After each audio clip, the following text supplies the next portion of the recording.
So, seems like we're going to be stepping back into the shattered heart of Raccoon City 30 years after its downfall. And of course, as you guide Grace Ashcroft, a skilled FBI technical analyst whose calm intellect hides a deeply rooted fear of the dark.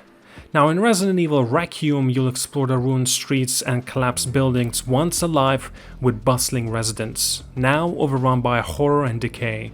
Of course, you will not be chasing flashy action scenes or collecting loot, you'll be fighting for survival, piecing together clues, solving puzzles, and conserving every bullet and healing item you can find. Grace isn't an unstoppable hero, she's vulnerable, relying on careful planning and a steady hand rather than a brute force. So the game gives you total control over how you experience its world by letting you switch between first person and a third person views at any moment. First person plunges you into the claustrophobic hallways and its trembling beam of light, forcing you to confront terror head on with only your senses and limited resources to guide you. You'll hear distant echoes, heavy footfalls, and low growls that blur the line between reality and the nightmare. Third person unlocks a wider view, helping you track enemies and plan your moves, whether you decide to fight with a precise gunplay or stealthily slip past a monstrous stalker. This flexible camera system is more than a gimmick, it lets you tailor the experience to your comfort level and test your nerve in a different ways. And personally, I know for a fact I'll be going for a third person perspective, since that's my preferred playstyle nevertheless. Requiem strips away the usual handholds. There are no glowing objective arrows or on-screen hints telling you where to go next. Instead, you must rely on environmental cues and your own deductive skills. A half-flooded office might hint at the hidden safe, or a toppled statue could conceal a secret passage. Every item you pick up, from rusted shotgun shells to cryptic journal entries, is vital. Managing inventory becomes a tense decision. Carry one more grenade now, or save space for anticipated health syringes later. This resource scarcity turns every corridor into a choice. Risk further exploration and hope for supplies, or retreat to safety and leave potential rewards behind. One enemy in particular refuses to die. You'll encounter a grotesque figure, once human, now twisted into a bug-eyed nightmare, who stalks you relentlessly, kinda like Mr. X in the early of titles. You can't shoot or outfight this creature. Your only option are to duck into the shadowy corners, muffle your footsteps, and hold onto your breath until it passes. This unkillable threat transforms tension into terror, echoing the nerve-wracking chase sequences from PT and haunting solitude of alien isolation.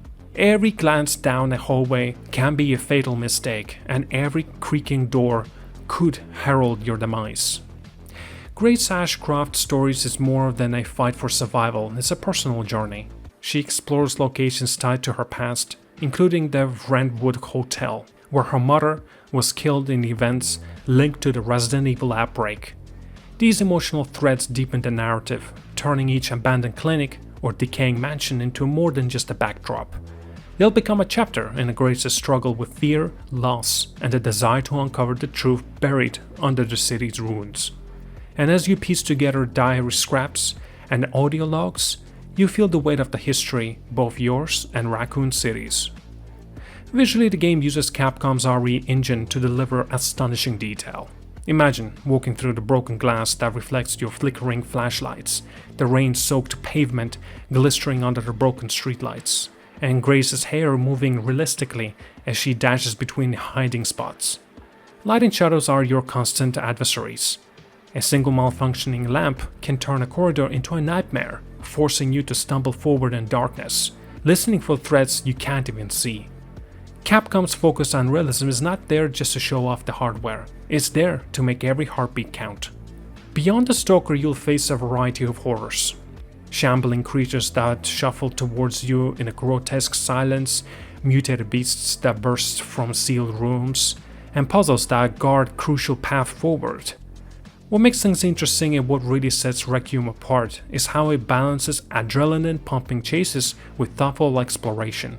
You'll sprint through the abandoned subway cars, shotgun blazing as monstrosities form behind you, then you pause and shatter the lamp, piercing together clues from a broken computer terminal to unlock a safe.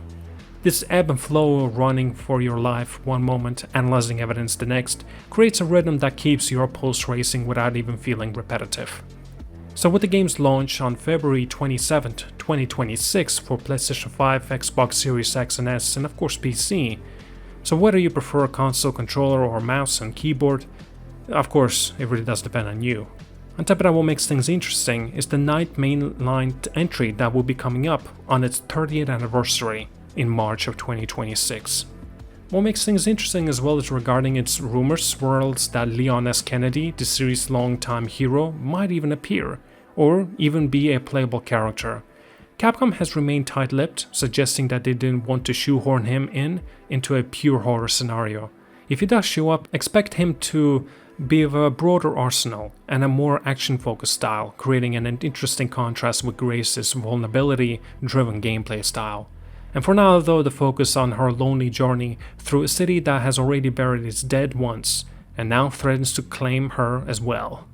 Behind the scenes developer interviews hint at the desire to recapture the fear of isolation. The Capcom Spotlight showcased Grace's kind of quivering hand as she inspects a toolbox, a camera lingering on her face and as she braces for what might leap out when she opens it.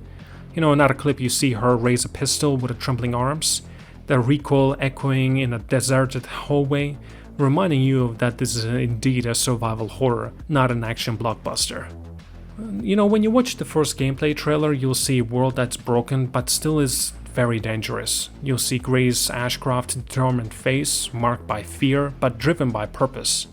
You'll hear distant screams, rumbles of collapse, and the dreadful kind of a clacking footsteps of an enemy that never stops haunting. And you'll know, as any true survival horror fan does, that this is where you belong, right in the dark. Well, at that, thank you so much for watching, guys. Like and subscribe. I'll see you guys all, and have a wonderful day. I know now that you're the one that I've been searching for. The special one. The chosen one. Miss Ashcroft. Investigating all these strange deaths, huh? We need to keep our voices down. Have you seen the same shit I've seen?